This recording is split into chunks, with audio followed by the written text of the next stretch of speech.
What's up, champs? Welcome to another episode of the Keeping Karlsson Short Shift Fantasy Hockey Podcast. I am your host, Ben Burnett, and joining me, as always, the talented Mr. E, Louis Ezekiel. Louis, my friend, how are you doing this fine Thursday evening?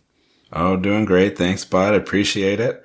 Living a relaxed life now that you jumped up to such an enormous lead in our head-to-head. It looks like we're going to split the season series, and now I can worry about next week. So that's got me a little less intensely focused on every single shot here, which is a nice change from the last couple weeks. I appreciate you saying that. I don't think I've beaten you in the cupful before. I think this is our third matchup. You beat me last year and now at the beginning of this season. So I will take this W if I can hold on to it. So I appreciate that. I hope we're not jinxing me though. That's the only thing. But let's get into the fantasy hockey talk for tonight's show. And I actually want to start, Louis, back where we started last week in Calgary. I wanted to do a little bit of an update on Tyler Toffoli, 2 games into his Calgary Flames career. Made the highlight reel in his first game against Columbus. Through 2 games, though, he's got just the 1 goal, a beautiful goal, though it was. 6 shots, 3 hits in those 2 games with the new squad. He has remained on line 3 with Dylan Dubé and Sean Monahan, but I think somewhat surprisingly, he hasn't cracked either of the Flames' power play units. I think it's hard to expect that to stick much longer. I just can't imagine that Calgary would bring him on to not put him in any chance to score on the power play. But the thing is that the Flames have been cruising lately, outscoring the Ducks and Jackets. They won 2 games, 6-2, so 12-4, outscoring their opponents since Toffoli showed up. So maybe it takes an L before Coach Sutter decides to shake things up. I guess what I'm thinking, though, is it's like I'm probably not rushing out to grab him if Tyler Toffoli's on the waiver wire, but it still feels soon to give up hope on him to me. Maybe that's just because it's like my general philosophy is not to cut bait if I could see things completely changing in the next game or two. But what about you? Would you be more brash? Would you be willing to drop Tyler Toffoli at this point, given that he is on line 3, no power play time, and has played just over 12 minutes in both games so far?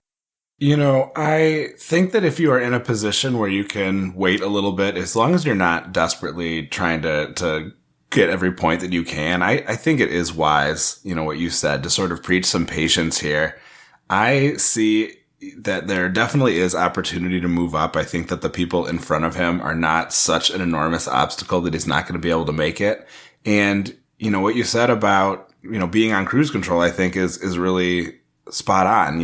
Why mess with something when it's working so well? I think you'll start to see Sutter make some adjustments when, things start to go a little more poorly. But yeah, if it ain't broke, don't fix it right now, I imagine is his feeling and philosophy here. So, it may be some time, but I think if we see that first, significant L where the offense really doesn't get things moving and Toffoli doesn't have any kind of lineup mobility here, we continue to see the line stick the same. That's when I would start to be worried. But I think we want to see some kind of change and an opportunity for a reaction before we give up hope on Toffoli. I suppose so. I don't know what it is for me. I don't know when. It's kind of a feeling thing, right? Like, I also have Laurent Brossoit based on the conversation we had the other day. I also have Evgeny Dadonov in a couple leagues, and the Knights didn't really do anything on Wednesday night. That's the first game with the new lineup. Do I react immediately, or am I going to regret doing that? It's really hard to sort of feel that out, and so I think, I wouldn't be rushing out to add Toffoli, like I mentioned, just because it doesn't seem like he's in a great position to succeed, but I also am not trying to dump him just immediately is where I'm at. I think the point where I lose interest is like 2 games after a loss. If we're still not seeing things change, I think that's when I'm ready to sort of take an eye off of him and maybe let someone else take that risk. But, I would want to see a little bit more. All right, Louis, why don't you take us on to our next story here? All right. So, in Boston, since the Tuukka Rask retirement, Jeremy Swayman has done really nicely for himself. He started 2 straight and put up sterling numbers, posting a 30 save shutout against the Senators and making 34 of 35 saves in a shootout loss to the Rangers. However, we've seen Bruce Cassidy going back to Ullmark here on Thursday night. Ullmark coming off a 6-0 drubbing at the hands of Carolina. But he does not seem to be ready to deviate from that same pattern that he's had with Rask and Halak in previous years.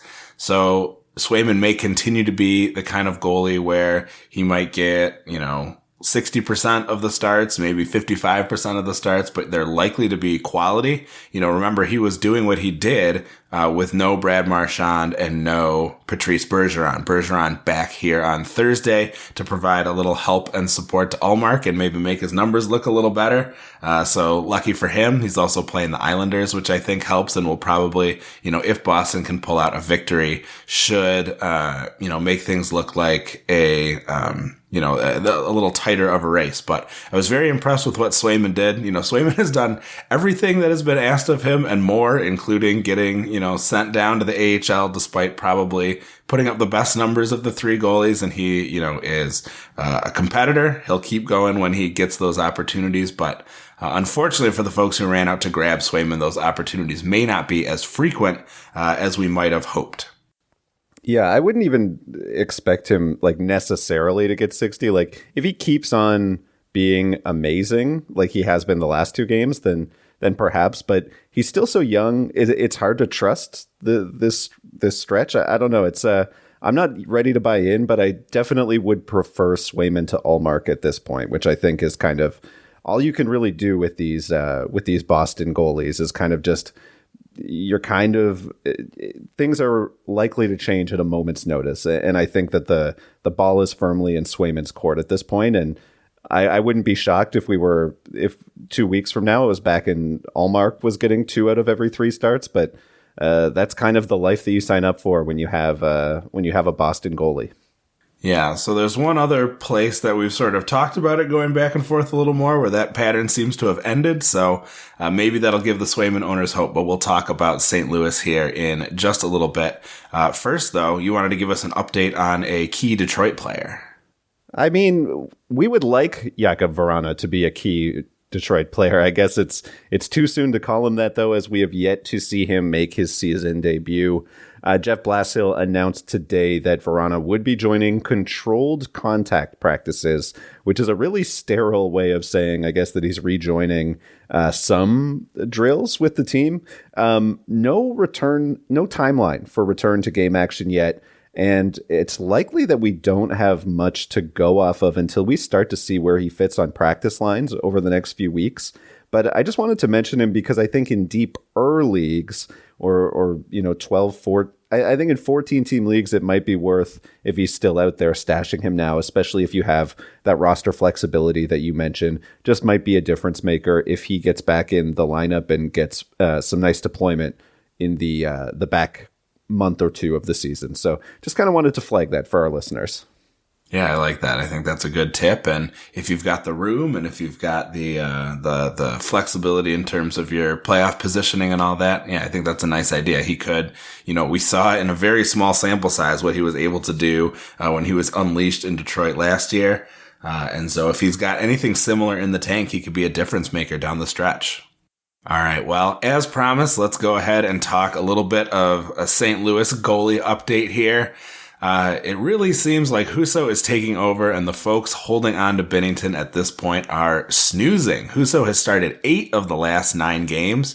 We did think that Binnington would get the first game out of the All-Star break, which he did to try to, get things back on track, but he put up a putrid .815 save percentage against the Devils. He has just 1 start above .900 save percentage in his past 6. Husso, meanwhile, has 10 quality starts in the last 12 games and appears to have really earned Berube's trust. I was thinking of saying that Binnington might still get more than his fair share of starts due to his contract. That's sort of been my my thing for a long time. And I think this may still be technically true because if he gets any start outside of a back-to-back scenario, that does seem like more than he's earned. But I think I'm done giving Binnington any sort of credit on air until further notice. So I think it's official. If you're holding Binnington, you are snoozing. He has been dropped in every league that I am participating in, including Cupful Tier 1. So I think you can take your cue from some extremely competitive managers and let that Binnington dream die. There's got to be someone out there that you can grab. I'd rather have Craig Anderson than Binnington right now. I would rather probably have John Gillies than Binnington right now. I think there are a lot of better options out there for you. Lewis, welcome to the Resistance, my friend. It took a while. We've been waiting for you. I mean, honestly, like I appreciate you getting onto the team. It's Husso's net, but like I still remain the same in that, you know, what this reminds me of is kind of the Holtby-Grubauer situation in Washington, the year that they went and won the Cup. I don't think that, you know, that doesn't mean that I'm saying it's likely that Binnington goes on a run in the playoffs and brings St. Louis back to a Cup final. But I do think that there's like I think that Binnington is not done in St. Louis just because Husso is likely to get the majority of the starts until he falters. I think that I am still kind of where we were a few weeks ago, which is that if Binnington can get his game together, then I think he could see a run of starts. I just don't know if it actually happens, and therefore I'm definitely not rostering Binnington anywhere. I'm leaving him on the waiver wire in multiple leagues, and I'm rolling with Villy until further notice, chilling like a villain Husso. Yeah, I don't think you ignore Binnington for the remainder of the season here. You know, keep an eye on what he's up to, and if things start to go better, great. Yeah. But you can't hold on to a guy who is getting 1 out of every 9 starts, right? You've got to let him go and put someone productive on your lines. Absolutely, yeah, we're in the same page there. I don't mean to say at all that we should be holding Binnington. Purely just that, you know, like an incumbent starter, like what you're talking about, the whole thing of the contract mattering. What that matters at this point is just that if he turns it around, they will be more likely to believe in him early rather than, you know, be slow to give him starts. That is not to say I think that the renaissance is coming. I have no idea. Goaltenders are impossible to predict. But as we are now, yes, ride Husso while he's hot. Ride him as long as you can. Hopefully he can help a few of us make the playoffs and make some noise in those playoffs. That's where I'm at. Lewis, let's take a quick break. When we come back, we are going to get into some streaks. You're listening to Short Shifts. Welcome back to Short Shifts. And Lewis, I am going to throw the ball back over to you. Take us to Colorado for our first streak of the evening. All right, so first bit of a cold streak here is Andre Burakovsky has only managed to put together 4 points in the last 11 games. You know, we haven't seen a ton of change in terms of deployment and lineup or anything like that. He just seems like a guy who's starting to go a little cold. Obviously that can turn around in a flash, but Colorado just offensively hasn't maybe been the juggernaut that they had been at times throughout the season. So they've been playing, you know, some of these tighter games and even have a couple uncharacteristic losses. You know, so just, you know, if you're holding Burakovsky, could certainly turn it around. If you want to stick it out, you can, but he is on a bit of a cold streak here. So you should at least be putting him, you know, on snoozer alert potentially, if not necessarily getting ready to jettison him immediately. Yeah, I think that if you look at Burakovsky's like full seasons over the past few years, there are always these stretches where he just goes mega cold and then he comes out the other side and starts figuring it out. Like you said, no change in deployment, still getting second power play, second line deployment. Has in his 3 years in Colorado has been on pace for 64, 68, and once again 64 points this season. He's kind of as steady as it goes. So I don't think that you need to hold him while he's cold in all leagues, but I do think like drop him at your own risk because at some point he will probably be, you know, he'll go on another streak. He's just a streaky player. And I think there are a lot of leagues where you can sort of drop him to the waiver wire and grab him when he starts to put it together rather than rather than holding him and waiting for that to happen. So yeah, I'm with you on Burakovsky. Absolutely. Let's hop over to Philadelphia next. I wanted to talk about a player who, Lewis, a lot of the times when we look at streaky players, it's like, all right, we see, especially where we broadcast twice a week, it's like sometimes we're looking for streaks and we see a guy and it's just like him. No, he's boring. Like what a blah name. And when I saw Scott Laughton on the hot streak list, that's kind of was my first thought. But as I looked a little bit closer, I'm kind of more intrigued than I really expected to be. Laughton clicking on the Flyers' second line in between Travis Konechny and JVR, getting second line power play minutes as well. And what's particularly interesting about this hot streak, Laughton has a 6-game point streak, 8 points over that span with 4 goals on 16 shots, up about half a shot per game on the year in that span. Sorry, I'm sort of jumping all over, but what I find really interesting there is that the time on ice over the past 10 games or so is actually way up. More than 18 minutes in 5 of the last 6. And overall, just like in that 10-game span, like I said, really starting to get leaned on a little bit. It kind of looks like those splits that we would see for like Andrew Kopp a few years ago, went from like a 13-minute player to a 16-minute player to an 18, 19, 20-minute player. And we're seeing that a little bit with Scott Laughton. And I don't know that he's a guy who can sustain like being fantasy relevant through the entire season. But I just think he's worth kind of keeping your eye on. And in deeper leagues, I certainly think that there's value there. A player that I didn't expect to be excited about. But I guess when Couturier is gone for the season, when Kevin Hayes might be out for the rest of the year, the Flyers need some center depth. So Laughton seems to be the guy who's filling in. Yeah, certainly not a super exciting name. I always think of the bit that Dave does about 47-year-old Scott Laughton. I think he gets older every time he mentions him. I actually don't know how old Scott Laughton is because I just think about these times. But the time on ice that you pointed out, that really stood out to me too when I was looking over his page on Frozen Tools. You definitely like to see that. Another nice thing about Laughton is if you do grab him soon, he's got a Monday, Tuesday back-to-back to start next week. So he could be a really nice option. And then if, you want to flip him for another streamer or if you want to hang on to him, I think they have one more game later in the week. He makes for a very nice early week piece of support there. So I was hovering over the add button in Cupful Tier 1 because, I'm starting to look to next week, as I mentioned earlier in the show. But he got snapped up by another competitor. So it's definitely a nice option for a piece of this week and certainly to start off next week too. Guy to keep an eye on. All right, Lewis, why don't you get into our next hot streak for us? Sure. So a guy we've spent tons of time talking about, spilled a bunch of digital ink, so to speak, is Evan Rodriguez, but not for the same reasons that we're going to talk about him now. He is on quite the cold streak. Just 1 point in the last 8 games played. He's really not getting those top looks, but his early season success has really cemented him on a lot of rosters. He's still at 70%. I think this is, a guy that we can declare a snoozer until like an injury maybe opens up some spots on, in the top 6 or potentially, moving into a top power play spot like he had for a little bit when Malkin was out. But with the team healthy, there really is not room for Evan Rodriguez in the top 6 or on that top power play. So if you are someone who is still hanging on to Erod, I think we can give you permission here to let him go. I think it's time to move on for a little bit. Be ready, obviously, to jump on him if you've got a soft spot for him if things change in Pittsburgh. But with the way things are going right now, there's no reason to be hanging on to him on your roster.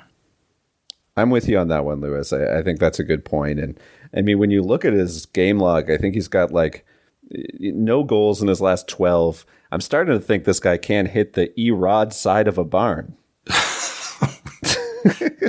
I apologize for that. Lewis, let's hop to our next cold streak, and it's down in Florida, which is kind of an odd place to go since the Cats are one of the hottest teams in the league, scoring as many goals as possible, it feels like every time I turn on the television. But Anthony Duclair is still on that top line and still not really producing. Over his past 10 games, just 5 points and just 1 goal in his last 5 games, 0 assists. What's wild to see for Duclair, who, in addition to that top line deployment, is also getting top power play deployment, is he's still pacing for 72 points, which kind of just goes to show how good he was to start the season. Florida's offense is so solid. I guess the question that I have is he worth just holding for the chance that he could pop off at any moment's notice? Because I can't really see Florida not scoring and being on a line with Alex Barkov and Carter Verhaeghe. I just can't imagine it's long before they get going again. Would you be holding on to Duclair despite the fact that he's gone so cold? I guess it depends on what's out there. If I'm in a league where Matt Boldy is hanging around and I've got Duclair, it seems like the Wild are also capable of doing an awful lot of scoring. So I think if you can get someone who is similarly positioned on a high scoring team, I'd be okay with letting him go with his cold streak, but that's probably not the case in most leagues. And just his proximity to the heat of that Florida Panthers team is really appealing. You figure he's got to get some improved luck. And he has had, it's not like this is a guy who hasn't been productive on this team before. It's just the way it's kind of configured right now. And the way the bounces are going, it's not really working out for him. So I definitely am with you. I think unless you're in kind of a shallow league where there's some other appealing options on high octane offenses available, I think you got to kind of stick this one out at least for a while longer, unless he gets shuffled down, into the bottom 6 at some point. So yeah, I say keep on keeping on with him for the time being, and hopefully this cold streak will resolve itself.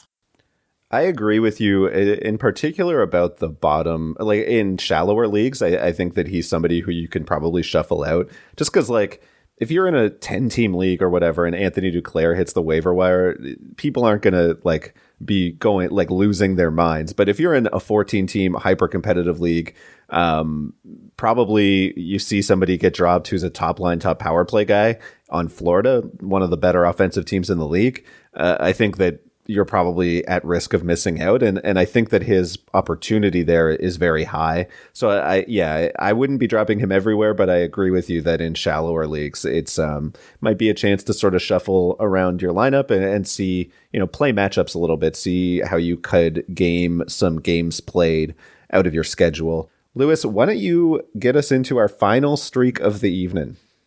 All right. So this is a guy who has had some recent success. Not anyone that I would be dropping Anthony Duclair to pick up, but an option in deeper leagues might be Washington's Joe Snively.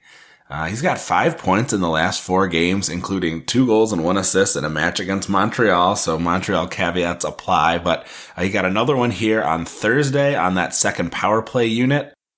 I'm a little hesitant because those minutes are a bit scary. Nothing above 15 recently, but he has lined up with Backstrom and Wilson on Thursday, and he's played with Wilson and Kuznetsov as well when the centers were swapped. The Capitals don't have any games left this week, but keep an eye on him for next midweek when the Caps return on the 24th. He could be a sneaky good option just because he has had some nice production lately and is getting some exposure at even strength that is pretty solid, and even, like we said, produced on that second power play, which is not usually something we talk about with the Caps. So good on him. Joe Snively might be a good option for you in a deeper league, but you're going to have to wait around until the middle of next week. So this is more of a look to the future for you, but just someone to keep an eye on moving forward. All right, Lewis, that is all the time that we have tonight.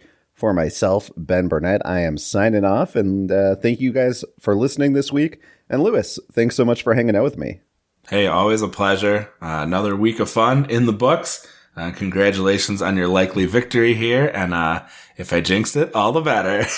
Thanks everybody for joining us. Please be sure to give us a follow on Twitter at ShortShiftsKK. We love to interact with the followers, answer questions, make stupid jokes.